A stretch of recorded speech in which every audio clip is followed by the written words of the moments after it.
Hello everyone, welcome to my another blog. আশা করি তোমরা সকলে অনেক ভালো আছো। আমি এবং আমার পরিবারের সকলে অনেক অনেক অনেক ভালো আছি। আজকে তোমাদের সাথে আমি একটা বিরিয়ানির রেসিপি শেয়ার করব। এটা হচ্ছে আমার শাশুড়ির সিক্রেট বিরিয়ানি রেসিপি। যেই রেসিপিটা দিয়ে রান্না করলে অনেক মজা হয় এবং খেতেও অনেক সুস্বাদু হয়। আমার শাশুড়ির এই বিরিয়ানি রান্না সবাই অনেক পছন্দ করে এবং প্রশংসা করে। যখনই বাসায় কোনো অনুষ্ঠান বা ছোটোখাটো বিরিয়ানির আয়োজন হলে আমার শাশুড়ি সেই বিরিয়ানি রান্না করবে, এটাই হচ্ছে আমাদের চাহিদা। তো অনেক দিন হয়ে গেল ভিডিওটা আমি রেকর্ড করে রেখেছি। এর একটা কারণ আছে। আমার শাশুড়ি যেদিন বিরিয়ানি রান্না করছিল তখন তিনি নিজে থেকে বলতেছে যে শ্রীদেবী চলো আজকে আমরা একটা বিরিয়ানির রেসিপি শুরু করি, তুমি ভিডিও করো, আমি রান্না করব।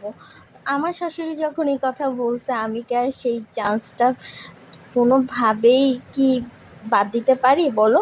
কারণ আমার তো এইসব জিনিস অনেক ভালো লাগে, আর বিশেষ করে আমার শাশুড়ি তো নিজে থেকে বলছে, তাই সেই ভিডিওটা আমি রেকর্ড করলাম আর হচ্ছে তোমাদের সাথে শেয়ার করলাম। তো আমরা প্রথম হচ্ছে মাংসগুলো ছোট ছোট করে কেটে নিয়েছি, ভালো করে ধুয়ে এর মধ্যে তেজপাতা, কাঁচামরিচ, তারপর হচ্ছে তোমার রসুন বাটা প্লাস আদা বাটা এগুলো দিয়ে দিব। অনেকে কি করে মাংসের রেডি মিক্স মশলা যেটা কিনতে পাওয়া যায় সেটা দিয়ে রান্না করে। তো আমার শাশুড়ি কিন্তু সেটা পছন্দ করে না।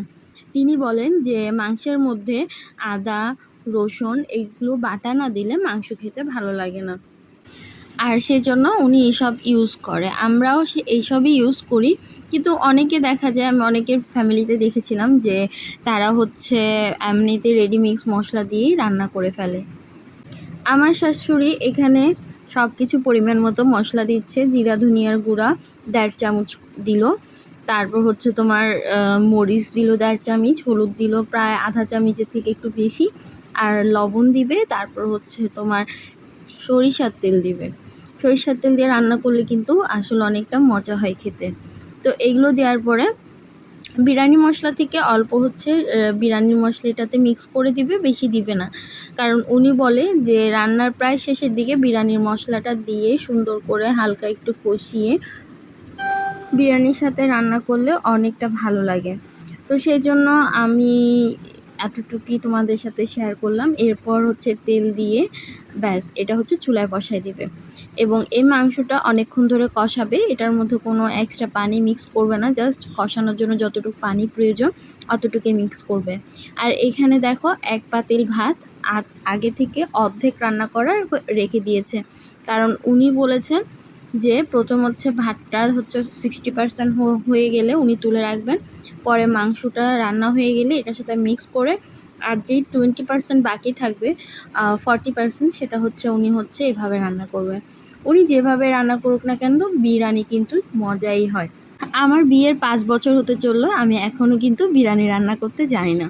সবসময় যখনই যা রান্না হবে ওনারাই রান্না করে ফেলে, আমি তেমন একটা হ্যাসেল নিই না রান্নাবান্নার ক্ষেত্রে। এরপর উনি হচ্ছে এখানে তরল দুধ মিক্স করে দিল।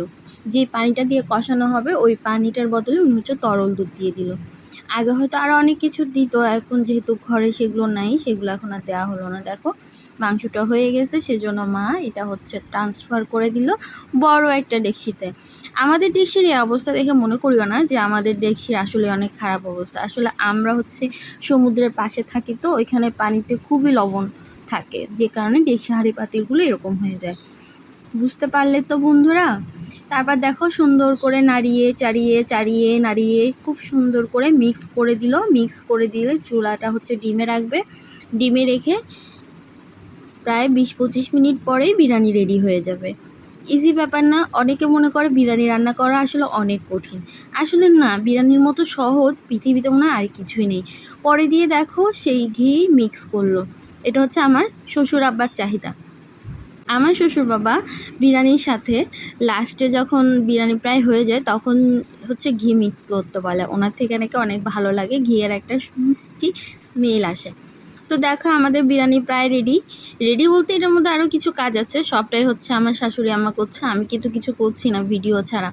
যখনই উনি কিছু করছে আমাকে ডাক দিচ্ছে, আমি চলে আসছি ভিডিও করার জন্য। অ্যাজ এ ভিডিও ওম্যান হিসেবে আমি এখানে উপস্থাপিত করছি, তাই না? তবে হ্যাঁ, বিরিয়ানিটা কিন্তু খুবই মজা হয়েছে। এরপরে হচ্ছে লাস্টে দেখো বেরেস্তা, এই বেরেস্তা দিয়েই আমাদের বিরিয়ানিটা এখানে শেষ হয়ে যাবে। তো বন্ধুরা, আমার ভিডিওটা কেমন লাগলো তোমাদের? ভালো লাগলে একটা লাইক কমেন্ট শেয়ার করে দিও। টাটা, ভালো থাকবে, দেখা হবে নেক্সট ব্লগে।